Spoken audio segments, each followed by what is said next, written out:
So it's a little bit late in the year, it's like the third month throughout the year, but there's still a lot of time left. So I thought about sharing the books that I kind of want to try and prioritize over the next few months. Admittedly, Her Kid does make it a little bit difficult at the moment because I need to alter my reading slightly to kind of fit as many prompts in as I can. So most of these are probably only going to be happening the second half of the year after Her Kid has finished. So let's get into my priority reading list.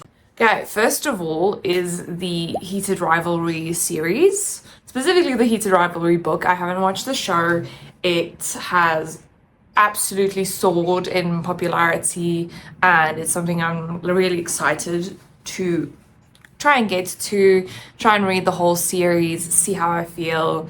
It's a male-male romance between these two hockey players. They have this secret relationship, but I know that it is very much yearning, like they can't really be together in public. So it's a sports romance, something to look forward to. I already have the audiobook for the first book in the series, Game Changers.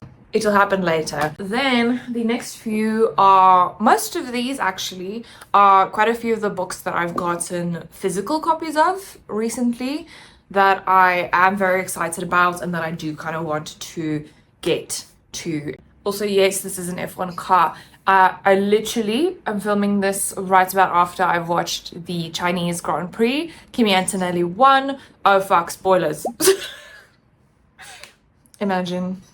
Anywho, it was so cute seeing him win, and I look forward to seeing his career in Formula One develop. Exciting things to look forward to. Next book, this one was on my 25 books to read in 2025. I think there was like a read along or something that I was going to participate in, but the timing just didn't work out, so I didn't get to it. We are going to attempt to read The Count of Monte Cristo by Alexander Dumas this year. He's a chunky boy and there's some definite yellowing, probably from all the traveling and like the humidity from when I used to stay close to the ocean. This is a classic. It's a chunky boy. I know the character goes on this quest for revenge and I kind of fucks with a revenge story. I've heard so many good things about this, just in terms of pacing, and it's just apparently such an exciting story. Next up, we have The Wedding People, also a book I got recently. This is by Alison Espach. So this, I've heard really good things about it. It seems like it's about this character who kind of is staying at this hotel at the same time as a wedding, but she's the only person there that isn't actually part of the wedding. And then she and the bride seem to form a friendship, even after the bride was getting really angry that this woman was probably going to ruin her marriage. But I've heard really fun things about this. I've heard it's like drama and like just chaos. And I want that. I like that in a book. Next big boy is The Raven Scholar by Antonia Hodgson. Hodgson. It's a competition for the throne. There are 8 different people competing and they each represent a different animal. I think we are going to be following the one that represents the raven. I'm wondering if there's going to be a murder mystery element, because it does say that one of the contenders is murdered. So I'm wondering if we are kind of going to be investigating that. But anyways, heard lots of good things about this. And I love a good fantasy series. So I'm excited. Next up, we have Sky Daddy. So this is a little bit of a kooky book, if you haven't heard of it. She is sexually attracted to airplanes. Her ultimate wish in life is to die in an airplane crash, because that would mean that she and the airplane have gotten married. But she's obviously hiding this part of herself, and I've heard there's a really sweet friendship between her and another character. I like that there is this kind of kooky plot and yet this heartfelt center. This is in a very random order. I did not organize this. I literally just went through my TBR and picked the ones I was most excited about, and that's it. Next one is One Day Everyone Will Have Always Been Against This by Omar Akkad. And this is a non-fiction. This is, as far as I'm aware, it's very political. It's talking about people's ideals and the way that they kind of believe the lies that they're being told by the media or by, specifically, I think, the West. I've just heard really good things about it and I'm down to read it. Then, next one I've already actually started reading. It's in my purse. Okay, I gotta keep it with me at all times. So the next one is Moby by Herman Melville. So as you can see, I love the Wordsworth classic editions of classics. They're just gorgeous. They're cheap. I'm obsessed. This, in case you don't know, it's another classic. It's a story of a man, our main man, Ishmael. Is his name Ishmael? Motherfucker. How have I already forgotten? I know it starts with an I. And I know it's a biblical name that kind of means someone who has been, is it forsaken by God? The name was commonly used to signify an outcast. As far as I'm aware, this is a story of friendship and a story of a man becoming obsessed with hunting a whale, aka Moby Dick. So far, I'm really enjoying it. There is some humor to it that I'm really having fun with. Our main character, Ishmael, he forms this friendship with Quick Egg. Don't know how to pronounce that. Like this very fast friendship. There is definitely some homoerotic subtext between the two of them. Like they form a very fast friendship, okay?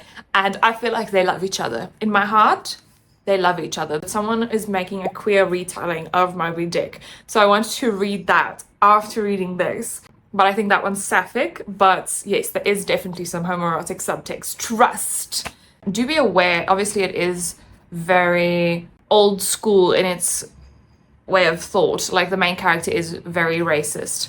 But at the same time, he is very accepting. There is this kind of struggle. Because this man is very contradictory in his view of Quick Egg and other people of color. So be aware of that. Okay, I'm having a blast. I'm just going through it very, very slowly. Oh, my allergies are insane. So the next one I want to read is My Sister the Serial Killer by Oyinkan Braithwaite. So this is quite a short story. So this essentially follows our main character who's had to help her sister hide the bodies of the people that she's killed. And she's kind of realizing that it's becoming a little bit of a pattern now. Her sister is killing her boyfriends in self-defense. Don't know if it's actually self-defense. But she starts dating the main character's boss or the doctor or the person she's in love with and has worked with for a while. I love a serial killer plotline. My sister linked this book from me and she read it and I was like, that's kind of unacceptable that someone has read something from my library that I have not read. I need to get on my ball with some of my physical books. Like I feel like my physical books are kind of like dragging in the wayside as I'm like having to read more audiobooks and ebooks to kind of so just say keep up with my Her Kids stuff. Anywho, I'm excited for this. I want drama. There's going to be a few honorable mentions just from last year's that I haven't done. I completed about more than half or about half of the books I set out in my 2025 to read in 2025. I'm quite proud of that. But there are quite a few that I definitely still want to read. Like, there's still books I want to read. So let's do some quick honorable mentions. Battle Royale by Koushun Takami is essentially this class that is trapped and they have to kill each other until there's only one left. I did start reading it, but I wasn't in the right headspace, so I do want to get back into this. Because chaos. Next honorable mention is The Safekeep by Yael van der Wouden. It's gay, it's an historical fiction. I think there's a lot of tension between the two main characters. And then the next one is Just Mercy by Bryan Stevenson. And this is a non-fiction. It talks about incarceration, specifically in the United States. I think there is some talk about the racial disparity when it comes to those who are prosecuted and specifically those who are sent to the death sentence. I was gifted that, I think, by my aunt for my birthday. The last honorable mention is The Song of Achilles by Madeline Miller. This is a book I really, really want to read, but I think the reason I haven't read it is because I know it's going to be sad. I am very resistant to delving into a book that I know is going to cause me pain. Like, I know a lot of people love reading books that make them cry. I don't do that to myself.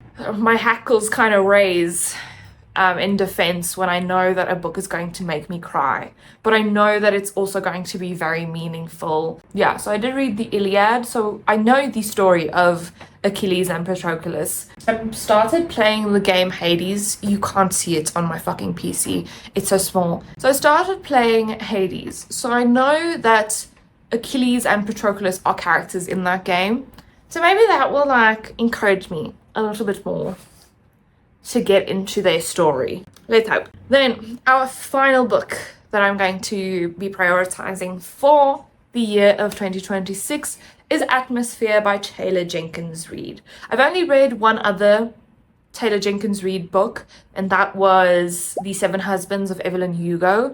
I enjoyed it, but it wasn't outstanding to me. Atmosphere, as far as I know, it is still a historical fiction. It is a love story. It's sapphic. It's following an astronaut, a female astronaut, and her journey into space. Although this one is another one that I've seen people cry to. I don't know if it's going to make me cry. That's a different situation. I have seen a lot of people be very emotional after reading this book. So those are the books I want to try and read. I will try. My reading kind of goes all over the place, and I sometimes honestly forget about stuff like this, forget about books that I do want to prioritize. Let's hope for the best. I received an email.